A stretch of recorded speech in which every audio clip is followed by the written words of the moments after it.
नमस्कार, मैं हूं आपके साथ रविंद्र सिंह। स्वागत है आपका हमारे खास कार्यक्रम चीन पर करे भरोसा। ये विषय हमने रखा है और बात भी कुछ ऐसी है। दरअसल बात करें अगर पुराने उस पर, तो जो 12 दौर की बातचीत हुई है उसको लेकर अब अटकलें ये लगाई जा रही हैं कि अब जो स्थिति ताज़ा बनेगी उसका क्या किया जाएगा, कितना चीन पर हम भरोसा कर सकते हैं। नेपोलियन बोनापार्ट ने एक वक्त था तब कहा था कि भीमकाय चीन अभी सो रहा है, उसे सोने दो, क्योंकि जब वो उठेगा तो संसार हिलने लगेगा।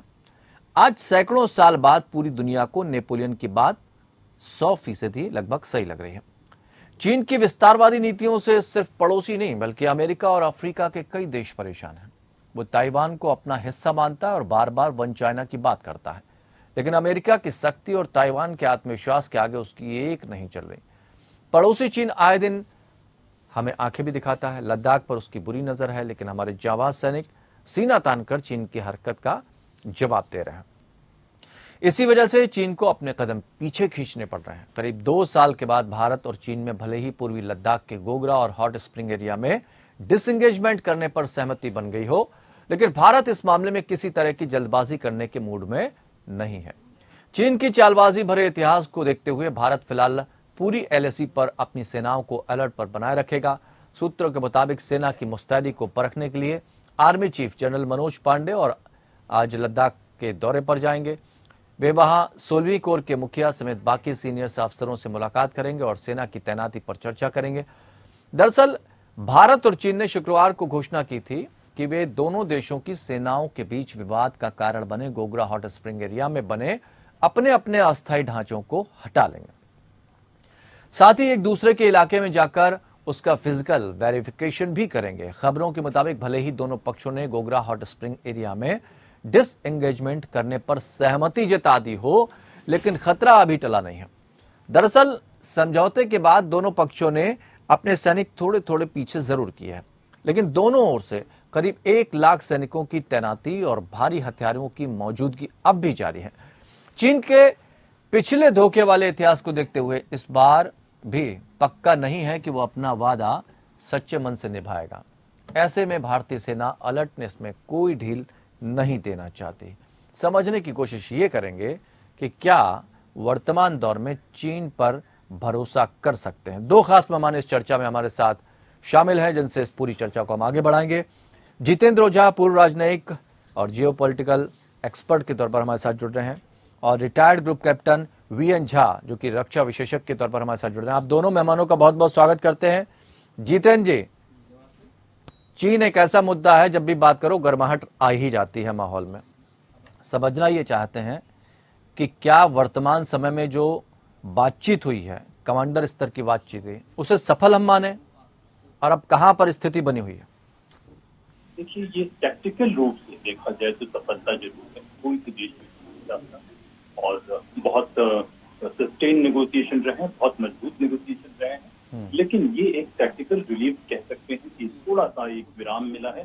नहीं तो मेरा मानना है कि चीन के साथ जो है ये संघर्ष से पहले मेरा एक लेक्चर है, मैंने कहा था कि आज नहीं तो कल चीन के साथ हमारी आर पार की संघर्ष चलना ही चलना है। और चीन स्लो वॉर में विश्वास करता है, वो डायरेक्ट कॉन्फ्रंटेशन में कम विश्वास करता है, इकोनॉमिकली किस तरीके से हमें अटैक करना है। तो इसकी 4 वजह है रविंद्र जी, जिससे मैं कहूँगा कि चीन से हम जी।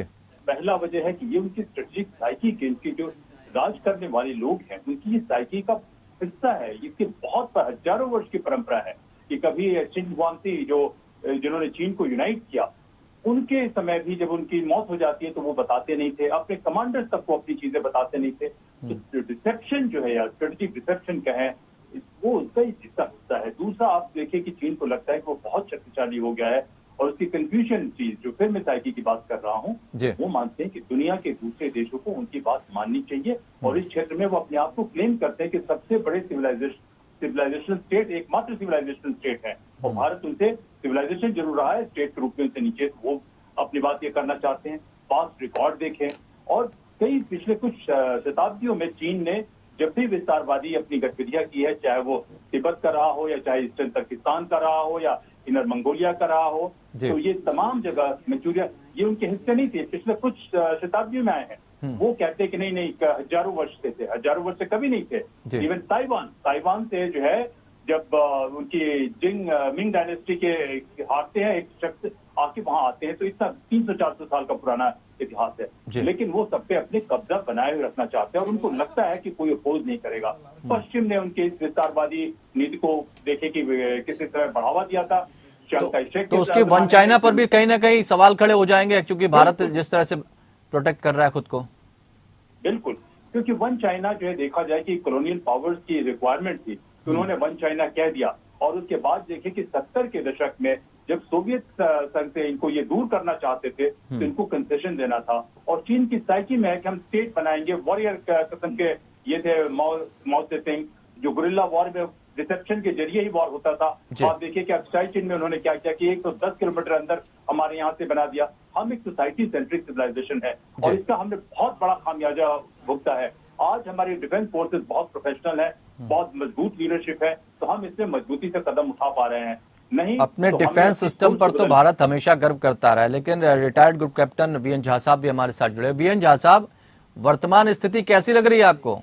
रात भरी है या अभी भी संकेत है खतरे के?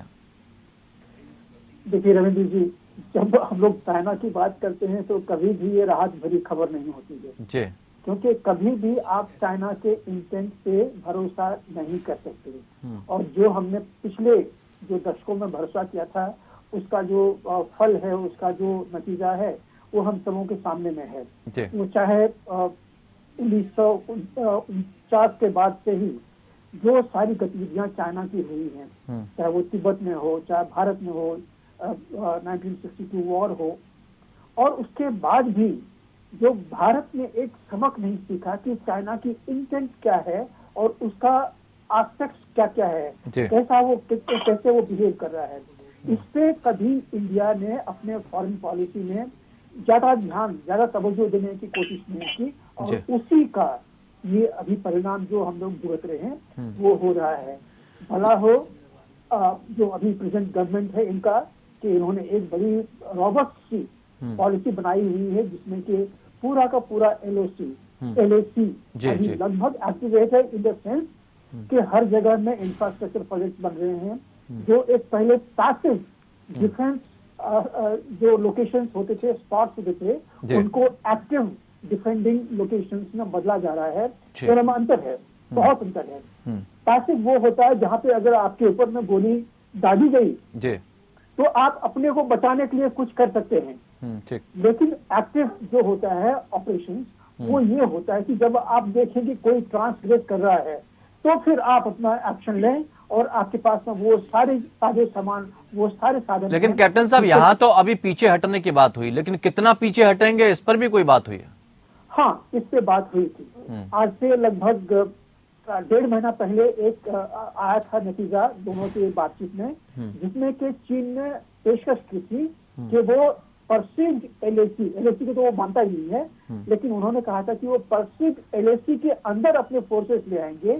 और उन्होंने इंडिया से एक्सपेक्ट की थी कि इंडिया अपने फोर्सेस जो है वो लगभग 2 से 2.5 किलोमीटर अंदर लेके आएगा। तो ये चीज इंडिया को मानी नहीं था। इन्होंने कहा कि नहीं, ये मानी नहीं है, अगर हम लोग पीछे हटेंगे तो दोनों फोर्सेस को 2 किलोमीटर या 2.5 किलोमीटर हम जितना भी तय करेंगे उतना पीछे हटना पड़ेगा। और ये जो एलएसी है ये बिल्कुल न्यूट्रल जोन रहेगा। तो इससे चीन कहीं न कहीं और ढुलमुल रवैया था चीन का, लेकिन भारत इसमें बड़ा फॉर्म था। इंडियन मिलिट्री की जो लास्ट टाइम में जो बात हुई थी वो इसीलिए सक्सेसफुल नहीं हुई कि उन्होंने चीन के इस पेशकश को नहीं माना। अब लगता है यानी हम मजबूती से खड़े हुए थे, हमने चीन की बात नहीं मानी। जितेंद्र ओझा जी, चीन हमेशा ऐसी बात करेगा जब एलएसी की बात करें या किसी की सीमा की बात करें, सीमाएं रेखा जब घोषित की ही नहीं गई तो वो कैसे दावा कर सकता है कि ये हमारा है या ये आपका है? और ये हमेशा ये चाइना करता है। इस पर भी कोई स्थिति मजबूत करने की कोशिश कर रहा भारत? बिल्कुल करने की जरूरत है। देखिए, आप जो कह रहे हैं, जिस ग्रुप कैप्टन साहब की बात को मैं ले जा रहा हूँ, एग्रेशन मिलिट्री के जरिए नहीं होता है। हमारा अपना जो डेमोक्रेटिक गवर्नेंस का ढांचा है उसको अगर हम स्ट्रीमलाइन करते हैं तो चाइना के पे अपने आप दबाव। ये जो पावर एसिमेट्री हम बढ़ती जा रही है और हम इसको बहुत ठीक से नहीं एड्रेस कर पा रहे हैं एक देश के रूप में, इससे चाइना का मनोबल बढ़ते है।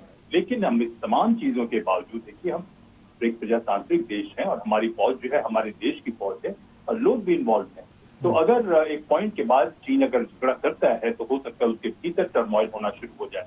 उसके लोगों को दबा के रखा हुआ है। मेरा मानना है कि अग्रेशन उसके जरिए भी होना चाहिए। और मजबूती की जो बात कर रहे हैं, ये मजबूती सिर्फ मिलिट्री से नहीं होना चाहिए। मिलिट्री तो है ही है, मिलिट्री के अलावा तमाम जगह मजबूती की दिखाने की जरूरत है। और मेरा मानना है कि चीन के साथ ऐसी स्थिति है कि हम कभी मिलकर रह नहीं सकते जब तक हम उससे अधिक मजबूत नहीं हों।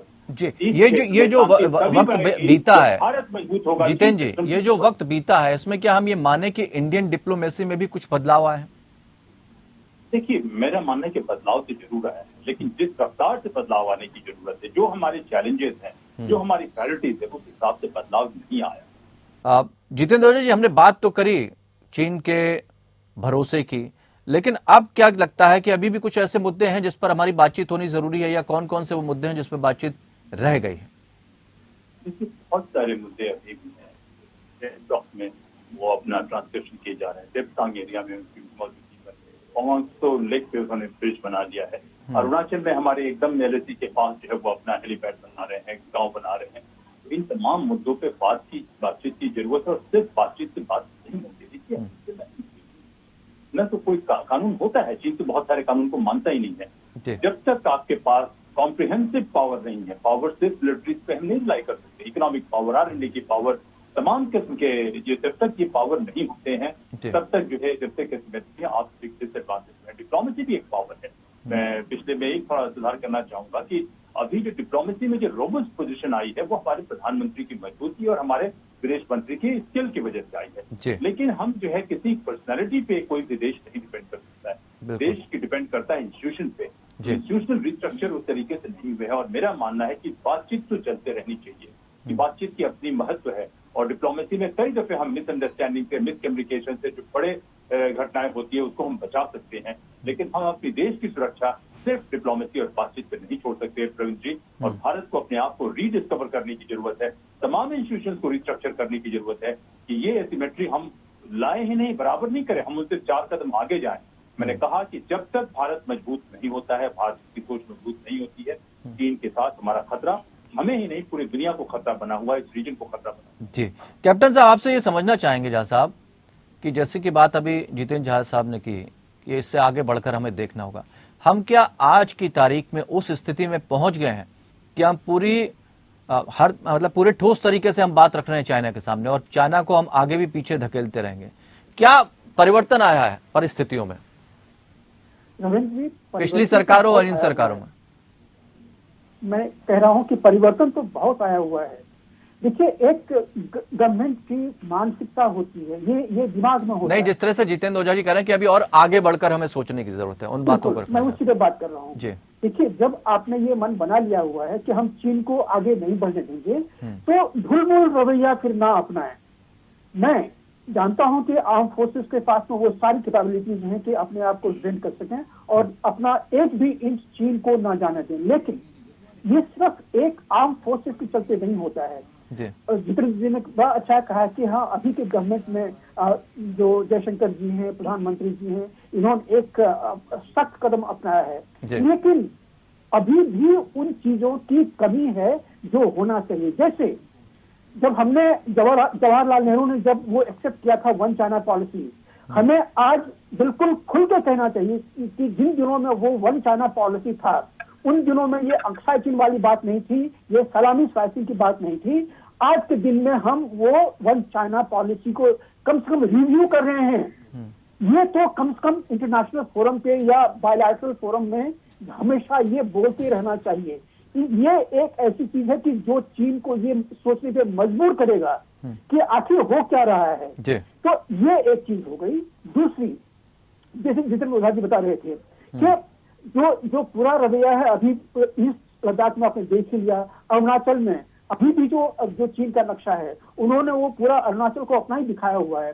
तो नक्शा पे दिखाना अलग बात है, लेकिन जैसे उन्होंने हेलीपैड बना लिया, एक गांव बना लिए, तो ये जो हम लोग रिएक्ट करते हैं, आर्म फोर्सेस ये या इंडिया जो रिएक्ट करती है कि उन्होंने ये कर लिया तो अब हम क्या करें, हमें प्रोएक्टिव कहीं ना कहीं होना पड़ेगा। और हमारे पास में आजकल वो सारी सुविधाएं हैं। हमें मुझे 1 मिनट और दीजिएगा। जी। देखिए, जहाँ ये सब जो प्रॉब्लम्स हो रही है, क्यों हो रही है?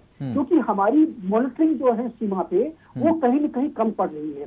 आज के दिन में जब आपके पास में जो एयरक्राफ्ट है, जो आपके पास में सैटेलाइट्स हैं, आपके पास आजकल तो हम ड्रोन का भी इस्तेमाल करते हैं, बेहतर इस्तेमाल कर सकते हैं, काफी हाईटेक हो चुके हैं हम। मैं वही कह रहा था, आपके पास में ड्रोन हैं, तो इन सबों को इंटीग्रेट करके आप ये 3,350 किलोमीटर क्या है, इससे हम नजर रख सकते हैं। लेकिन कहीं न कहीं पीछे पड़ रहे हैं, क्योंकि ये जो एक प्रोएक्टिविटी होती है, एक बात और भी समझना चाहेंगे आपसे कैप्टन साहब, पैंगोंग एरिया यानी जो फिंगर एरिया की बात करें, गलवान PP14 यानी पेट्रोलिंग पॉइंट 14 की बात करें, गोगरा पेट्रोलिंग पॉइंट 17 की बात करें, गोगरा हॉट स्प्रिंग एरिया, इन जगहों से तो हम हट गए। लेकिन अगर हम पेट्रोलिंग पॉइंट 10 से 13 की बात करें तो वहां पर पेट्रोलिंग रोक रखी है चाइना ने। आपने मेरे मुंह की बात छीन ली, मैं यही कह रहा था कि ये जो 2013 में जब PLA डेप्सांग प्लेन्स में पूरा आई थी, DBO को उन्होंने कवर कर लिया था, उसके आगे भी बढ़ गए थे वो। और उसके बाद जब उनसे पीछे हटने के लिए रिक्वेस्ट किया गया पिछले सरकार में, तो पीछे हटे। लेकिन अब भी डेप्सांग प्लान के आधा भूभाग, लगभग 450 स्क्वायर किलोमीटर में वो बैठे हुए हैं। और वो जो एरिया है, वहां से हमारी दौलत बेग ओल्डी रनवे सामने के लाइन में है जी, सामने के लाइन में है, जस्ट अबाउट 16 किलोमीटर है। और ये तो जो रॉकेट फायर जो चीजें होती है, ये आपके सामने में है। तो ये एक बड़ा चीज है। और दूसरा सबसे जो बड़ी प्रॉब्लम है, वो DB जो रोड है हमारी, ये पेट्रोलिंग पॉइंट 10, 12 से ये डायरेक्ट लाइन ऑफ साइट में है। हम कैसे इसको एक्सेप्ट कर सकते हैं? उनको वहां से निकालना ही पड़ेगा। अगर हमें अपना ट्रूप्स रोड से भेजना है, अपना साजो सामान अगर रोड से भेजना है, तो रोड को सुरक्षित करने के लिए ये जो 10A और 12 और 8 भी पेट्रोल पॉइंट जो हैं, इनको वहां से तो हटाना ही पड़ेगा। बिल्कुल हटाना पड़ेगा। जितेंद्र ओझा जी, चूंकि हर मोर्चे पे चाइना को घेरने की तैयारी चल रही है, अगर हम जापान की तरफ जाएं तो जापान ने यह कह दिया कि हम हर मोर्चे पे भारत के साथ खड़े हैं, और शायद चाइना के संदर्भ में ये बात, कई बातें भी हो चुकी हैं। लेकिन अभी बांग्लादेश की प्रधानमंत्री शेख हसीना यहां पर आई, क्या इसका भी असर पड़ेगा चाइना के ऊपर? देखिए, चाइना ने जो मॉडल इजाद किया है कि उन्होंने बहुत सारे फार ईस्ट से लेके, मैंने कहा पूरे अफ्रीका में, सेंट्रल एशिया में जो बहुत रिसोर्स रिच एरियाज हैं, तो उनके रिसोर्सेज वो बहुत कम दाम पे देता है। और उसके बाद ये मार्केट उसने पूरी दुनिया में कैप्चर कर रखा है, सारी जगह से मेड इन चाइना गुड्स बन चुके हैं। तो उसने और उसमें कर क्या रखा है कि वहां से जो फंड वो जनरेट कर रहा है, जैसे डिफेंस फोर्सेज की बात कर रहे हैं, लेकिन भरोसा टूटा है चाइना का। हाँ, टूटा है, लेकिन उससे कोई फर्क नहीं। वो भय के जरिए, आतंक के जरिए, कोर्शन के जरिए, और बहुत ही रूथलेसली एफिशिएंट मशीनरी है, जिसको हम ध्यान नहीं दे रहे हैं कि हमारे पास गुप्त वंश के बाद से ब्यूरोक्रेसी रही ही नहीं। और उसके बाद जो भी ब्यूरोक्रेसी आई है, बड़ी अजीब किस्म की ब्यूरोक्रेसी है। अच्छे लोग हैं इसमें, बहुत इंटेलिजेंट लोग हैं, लेकिन हमारी इन्फोर्समेंट कैपेसिटी बहुत ही कमजोर है और लचर है। तो देखिए, चाइना की इस मॉडल में पैसे भी वो जनरेट कर रहे हैं, फंड भी जनरेट कर रहे हैं, उनकी प्रायोरिटीज बहुत क्लियर है। और चलिए 140 करोड़ के आसपास उनकी भी आबादी होगी, तो उसमें 2 करोड़ लोग ही मैटर करते हैं। बाद बाकी को उन्होंने प्रोडक्टिव मशीन बना दिया। बस एक सवाल का जवाब बहुत संक्षेप में दे दीजिए कि अभी हम कहाँ खड़े हैं? हम क्या कामयाब हुए हैं कि कम से कम पहले जो भारत थोड़ा सा संकोच करता था, अब चाइना को जवाब देने में हम सक्षम हैं और हमने कुछ हद तक पीछे धकेला, आगे भी धकेले?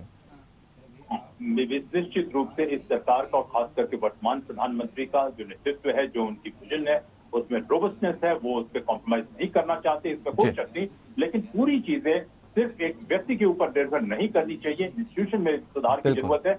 एक टैक्टिकल हम आगे बढ़े हैं, लेकिन स्ट्रेटेजिकली बहुत लंबा काम बाकी है। चलिए, बहुत बहुत शुक्रिया आप दोनों खास मेहमानों का इस चर्चा में शामिल होने के लिए।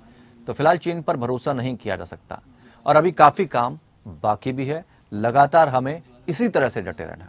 फिलहाल इतना ही, नमस्कार।